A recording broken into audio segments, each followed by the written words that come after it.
जो बहुत कृपा पात्र अच्छे साधक होते हैं उनके मन में भी स्फुरणाएं होती हैं भोगों की, सुखों की, किंतु वो उन मन की स्फुरणाओं को उदासीन भाव से काटते रहते हैं।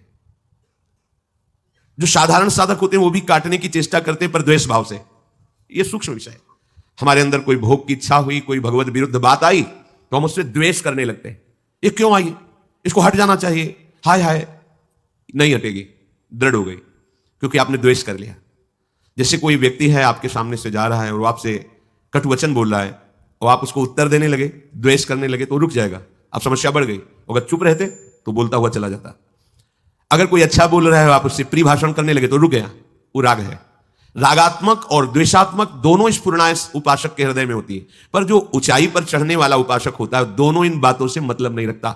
नहीं, प्राय प्रश्न होते रहते हैं, बहुत परेशानी है, मन ऐसा, मन काहे को तुम मन में इतना तन्मय हो रहे हो, थोड़ा अलग हुई और बोलने दीजिए उसको जो बोल रहा है।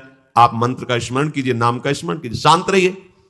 ये उपासक की गलती हो जाती है कि ऊहापोह करने लगता है, आप क्या करूं, मन ने तो ये मांग लिया, अब क्या, कुछ नहीं, एकदम तटस्थ, राधा राधा राधा, ना उसमें द्वेष। क्यों आया, अच्छा आया तो आप राग न द्वेष, बहुत जल्दी मन शांत हो जाएगा। उस उपासक का मन बहुत जल्दी शांत हो जाता है जो अपने हृदय की, मन की स्फुरणाओं से उदासीन रहता है। शब्द पकड़ो, उदासीन उसे कहते हैं ना शत्रु भाव न मित्र भाव, उदासीन। कोई मतलब नहीं, तू बोलता रहे। मेरे गुरुदेव ने बताया कि ये नाम जप करो, ये मंत्र जप करो, मुझे गुरु की बात माननी है, और वो नाम मंत्र चल रहा है, सदाचरण कर रहे हैं, असदाचरण की प्रेरणा मन कर रहा है, हम उदासीन है उससे। कोई परेशानी होने की जरूरत नहीं, सब परेशान हो जाते हो आप लोग। ये बहुत आंतरिक बात कर रहे हैं, इसमें हम अपने हृदय की भी बात करें। जब गुरु कृपा से ये युक्ति मिली तब समझ में आया कि बेमतलब पिट रहे थे, बेमतलब हम जल रहे थे। समस्या तो यही होती है ना, सबकी समस्या यही है। ये ऐसी जलन पैदा करके स्फुरना कहता है कि हम संकल्प बना लेते हैं, उसका साथ दे देते हैं, और संकल्प क्रिया में उतर जाता है। फिर मलिन, बार बार पश्चाताप, बार बार कसम खाना, हम ये नहीं करेंगे, फिर हम वही करते। नहीं सुधरोगे। कैसे सुधरना है? पहली बात, नाम जब चलना चाहिए। दूसरी बात, मन की बात सुनते हुए भी नहीं सुनना है, वो सुनाएगा आपको। कान बंद कर सकते हो लेकिन श्रवणेंद्री थोड़ी, श्रवणेंद्री तो अंतर में है, वो श्रवणेंद्री को सुनाएगा।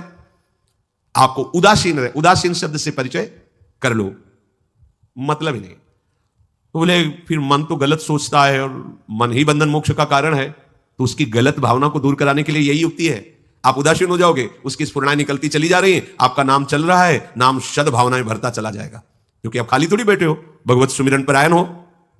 जागने से सोने तक जिसको इसी जन्म में भगवत साक्षात्कार करना है, बहुत पॉइंट की बात है। तुम्हारे अंदर विचारों की भीड़ पैदा करेगा मन। मन ही बुद्धि है, मन ही चित्त है, मन ही सब कुछ है, क्योंकि वृत्ति के अनुसार अंतःकरण चतुष्टय कहा गया है, मुख्यतया मन ही है। निश्चयात्मक भाव होने के कारण बुद्धि कहा गया, चिंतन होने के कारण चित्त कहा गया, स्वीकृति क्रिया के होने के कारण अहंकार कहा गया, संकल्प बनने के कारण मन का, एक ही हृदय, एक ही अंतःकरण, चतुष्टय के नाम से कहा गया वृत्तियों के कारण। बहुत अच्छी बात, बहुत अच्छी बात है।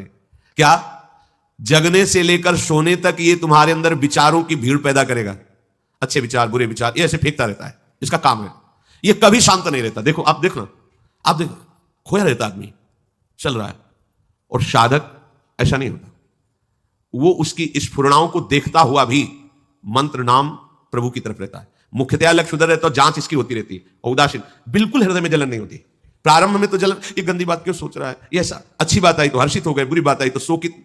मतलब तुम तदात्म हो अंतःकरण से, हटो अंतःकरण से। बिल्कुल अलग है, बिल्कुल अलग है। मान लीजिए अभी आप समझ नहीं पा रहे, बिल्कुल अलग है। वो बिल्कुल कुछ नहीं कर सकता तुम्हारा जब तक तुम उसको सपोर्ट नहीं दोगे। सपोर्ट ना देने की सामर्थ्य नाम देगा, नाम दूसरा कोई उपाय नहीं। मान लीजिए, हृदय की बात मान लीजिए,